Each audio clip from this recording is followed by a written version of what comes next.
Good morning, ladies and gentlemen. This is Daniel Erdmann speaking, the founder and general manager of the World Mediation Center, an international non-governmental network for mediation and conflict resolution located in Berlin, Germany. Today we're going to talk about the 3 pillars of successful mediation, building a link from mediation to crisis management. Introducing the topic.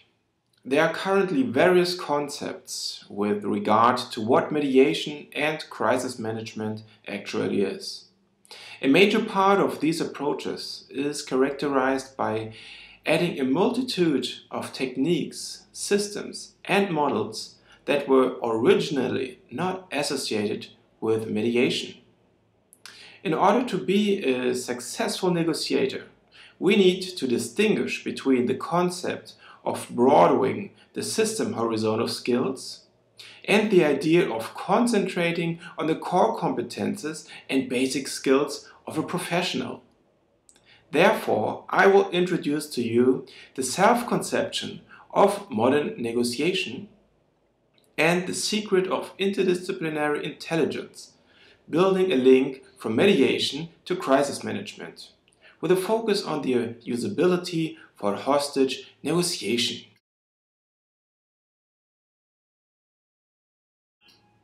The key and the pillars of mediation.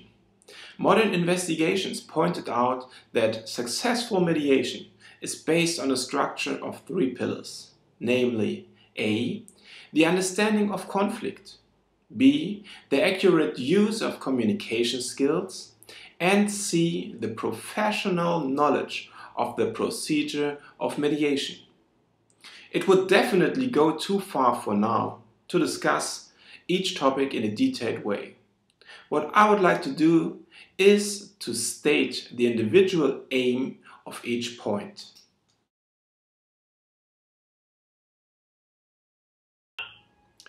Understanding conflict is the basis of all our work.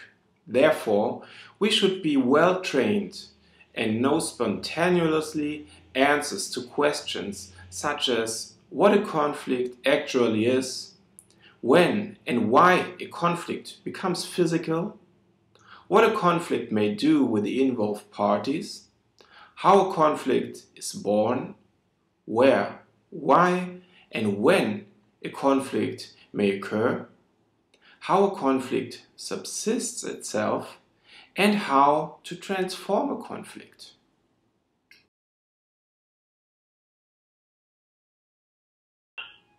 Pretty close the same takes place with communication skills.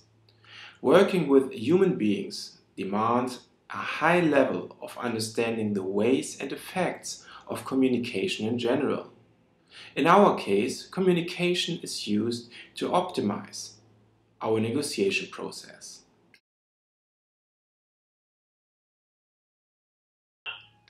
Mediation, as taught today, is built up of several stages.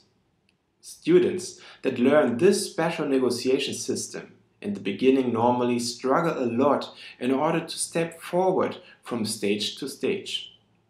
But actually, there is no need to do so. Mediation is far more than a model of different stages. It is an ongoing, logical process that grants a lot of freedom to act as a professional.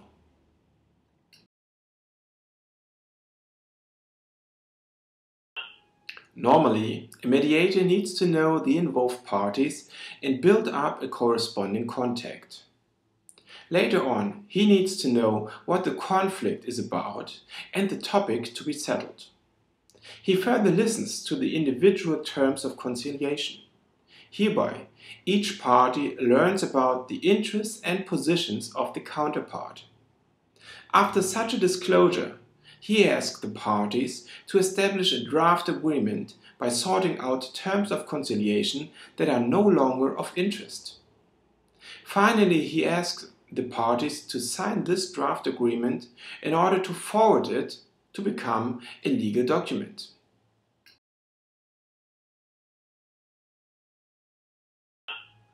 The key of our professional success is a high level of interdisciplinary intelligence that enables us to work on the resolution of conflicts with different backgrounds, as well as the ability to understand that everything that supports the resolution or management of conflict can be realized and can be implemented to the procedure of mediation. That duly depends on the creativity and self-confidence of the mediator.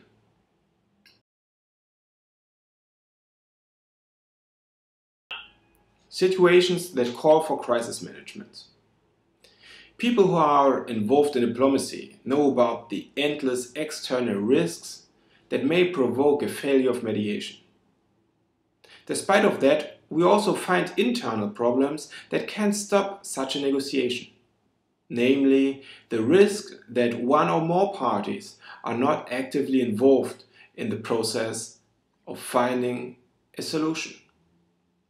At this level, mediation may stuck at the point where each party is asked to review the individual terms of conciliation and sort them out.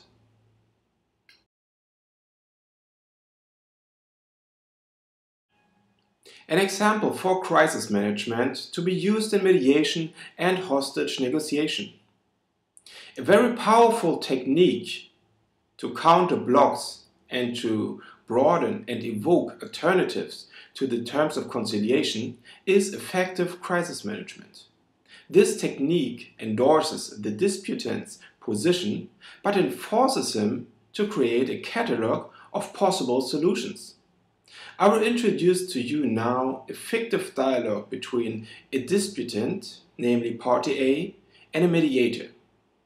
In order to understand the process, I kindly ask you to focus on the mediator's questions.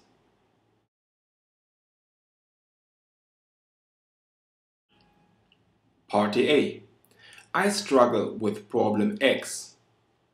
Mediator: what is the benefit of this particular behavior? I repeat, what is the benefit of this particular behavior? Party A names the benefits. For example, I protect myself. Mediator: how could you get this benefit in a different way? I repeat, how could you get this benefit in a different way? Party A: I could do A, B, or C. Mediator: can you raise any objections to A, B, or C? I repeat, can you raise any objections to A, B, or C? Party A: no.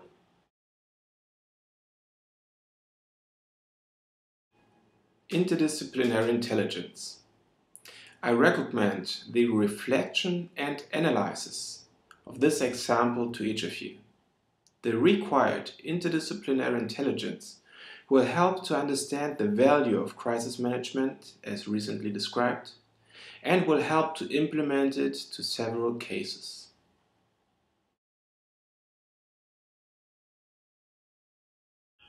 Summary: a professional negotiator should be well trained in conflict science, communication skills, and the individual negotiation model to be used.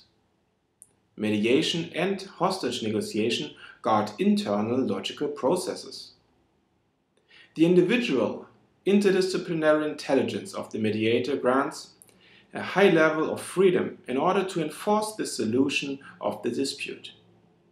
Crisis management forces the disputant to find solutions to the problem and/or alternatives to the terms of conciliation.